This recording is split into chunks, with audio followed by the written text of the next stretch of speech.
اعوذ باللہ من الشیطان الرجیم بسم اللہ الرحمن الرحیم۔ سورہ حامیم سجدہ کی چند آیتیں پڑھ رہا ہوں، آیت نمبر 33 سے لے کر آیت نمبر 36 تک۔ وَمَنْ أَحْسَنُ قَوْلًا مِّمَّنْ دَعَا إِلَى اللَّهِ وَعَمِلَ صَالِحًا وَقَالَ إِنَّنِي مِنَ الْمُسْلِمِينَ۔ اور اس سے بہتر کس کی بات ہوگی جس نے اللہ کی طرف بلایا اور نیک عمل کیا اور کہا کہ میں فرما برداروں میں سے ہوں۔ وَلَا تَسْتَوِي الْحَسَنَةُ وَلَا السَّيِّئَةُ، اور بھلائی اور برائی دونوں برابر نہیں۔ ادفع بالتي هي احسن فاذا الذي بينك وبينه عداوة كأنه ولي حميم۔ آپ جواب میں وہ کہیے جو اس سے بہتر ہو، پھر آپ دیکھو گے کہ آپ میں اور جس میں دشمنی تھی وہ ایسا ہو گیا جیسے کوئی دوست قرابت والا۔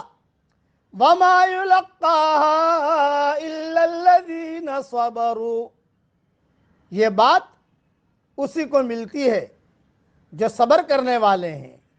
وَمَا يُلَقَّاهَا إِلَّا ذُو حَظٍّ عَظِيمٍ، اور یہ بات اسی کو ملتی ہے جو بڑا نصیبے والا ہے۔ وَإِمَّا يَنزَغَنَّكَ مِنَ الشَّيْطَانِ نَزْغٌ فَاسْتَعِذْ بِاللَّهِ، اور اگر شیطان آپ کے دل میں کچھ وسوسہ ڈالے تو اللہ کی پناہ مانگیں۔ إِنَّهُ هُوَ السَّمِيعُ الْعَلِيمُ، بے شک وہ سننے والا جاننے والا ہے۔ یعنی یہ اللہ تعالیٰ کی طرف سے ایک اہم اعلان ہے، ایک اہم پیغام ہے، خاص طور سے داعیوں کے لیے۔ یعنی لوگوں کو اللہ کی طرف بلانے کے ساتھ ساتھ داعی خود بھی دیندار ہو، ہدایت یافتہ ہو، دین کا پابند اور اللہ کا مطیع ہو تو اس کی دعوت میں کرنٹ آوے گا۔ خود لمبے لمبے بیانات کر رہا ہے، دعوت دے رہا ہے، وقت لگا رہا ہے، اور اس کی زندگی میں دین نہیں ہے، اس دعوت میں کرنٹ نہیں آئے گا۔ یہ ہے وَمَنْ أَحْسَنُ قَوْلًا مِّمَّنْ دَعَا إِلَى اللَّهِ وَعَمِلَ صَالِحًا، یہ کہا خود بھی دیندار ہو۔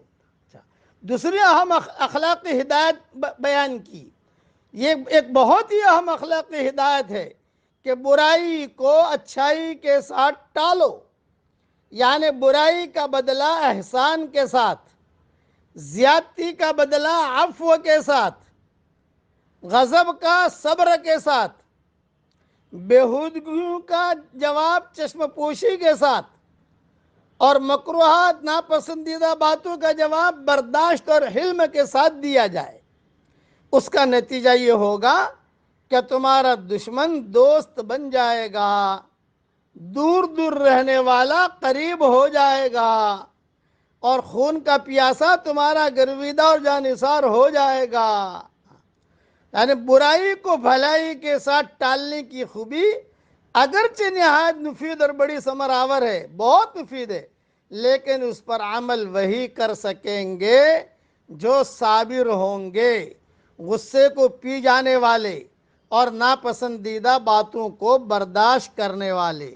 یہ داعی کے لیے ضروری ہے خود بھی دیندار ہو اور لوگوں کو دعوت بھی دے، اور ساتھ ساتھ میں اگر کوئی نامناسب حرکت کرے تو اس کو اچھی طریقے سے ٹالے۔